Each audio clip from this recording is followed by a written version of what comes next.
During road trips in the US, especially when driving through national parks or remote campsites, nothing stresses me out more than losing cell service and being completely cut off from family or the outside world. That always makes me feel uneasy.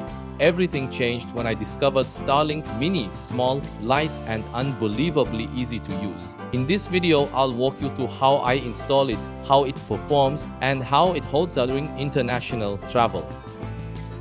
What is Starlink Mini? Starlink Mini is SpaceX portable satellite internet system designed for camping, road trips, car camping, and even emergency response. It's compact, lightweight, and easy to carry, small enough to fit into a backpack.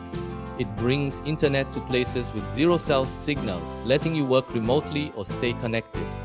With real-time access to maps, weather, and traffic, it also helps you avoid bad conditions. Whether you're camping on a road trip, car camping, or in a rescue situation, it can be a game changer. When I first heard about Starlink Mini, I realized you needed a referral code to buy one. I really wanted to test it on my upcoming trip, but with only a month left before departure, Best Buy was still out of stock, which made me super anxious. I even almost fell for a fake listing on Amazon. Thankfully, I reminded myself that there's no free lunch and avoided the scam. A few days before leaving, I finally managed to buy one at Best Buy. The unit cost $599, and I chose the entry plan with 50 GB per month, more than enough for a camping trip. If you go over the limit, it's only $1 per extra GB, so there's not much to worry about. Unboxing. Inside the box, you'll find the power adapter, the charging block, and the Starlink Mini itself. Underneath, there's also a 15-meter DC power cable. The unit weighs 1.1 kilogram, about the same as a laptop, and it's much more portable than the original version. The design is simple. There's no external antenna because the router is built into the body, and all ports are weather sealed for outdoor use. Installation is very straightforward.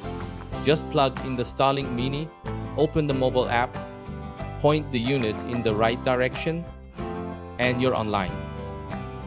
The ideal spot is on the roof of your car, making sure it's facing the correct direction to avoid drop-offs. You can also place it near a window if you want to avoid scratching the roof or worry about theft, though the signal might be slightly weaker. Wherever you mount it, choose an open area for the best reception.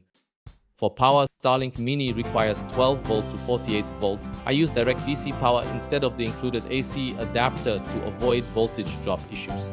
Many camping appliances already run on DC, so this setup is pretty easy. I've seen users online say that USB power banks or cigarette lighter sockets can't run the Mini. This usually happens because long cables increase resistance, causing voltage drop that prevents the unit from booting up. To avoid this, I power it directly with a 24-volt system, which keeps it stable and online. As long as you have the right connector, it works flawlessly. So why can't some people power their Starlink Mini with USB? According to the specs, Starlink Mini requires 100-watt USB to PD. This relates to how USB to PD works. When the Mini connects to a charger, they handshake over USB to C to negotiate voltage and current. USB PD supports 5V, 9V, 15V, and 20V modes. During startup, the Mini draws higher power, then reduces consumption once it's running. So in short, if you want to use USB to C, make sure your charger supports 100-watt PD or it simply won't power up. Field test. After installing everything, I took the Starlink Mini to different locations to see how well it performs, especially during international travel or out at sea. I wanted to know if it could consistently provide internet for calls, remote work, weather updates, and navigation. Traveling abroad. A few months ago, during my US road trip, I camped in my car the entire way and visited many remote national parks. Thanks to Starlink Mini, I had stable internet even with zero cell service, checking roads, weather, messaging family, everything worked smoothly. When traveling overseas, losing signal and not knowing where you are can be stressful, but with the Mini, I always had navigation and communication. Just note some countries like Japan and Mexico restrict in-motion use, and staying long-term in the same spot may require updating your service address. Always check local rules before your trip. Cruise. On one trip, I joined a Japan cruise. I found out the ship's Wi-Fi required a separate plan and it was expensive and unstable. So I tested the Starlink Mini. During open sea sailing, regular roaming won't connect, but when the ship docked in Okinawa, it worked perfectly.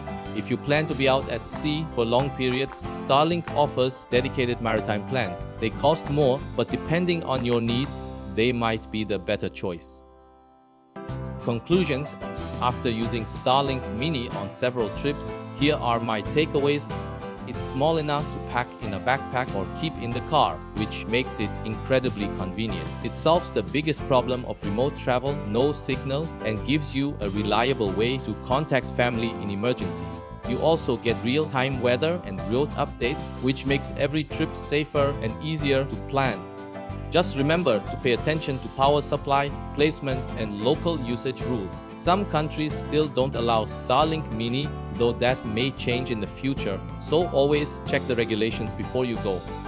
Costs vary depending on your plan, and roaming can be pricey, so choose what fits your needs.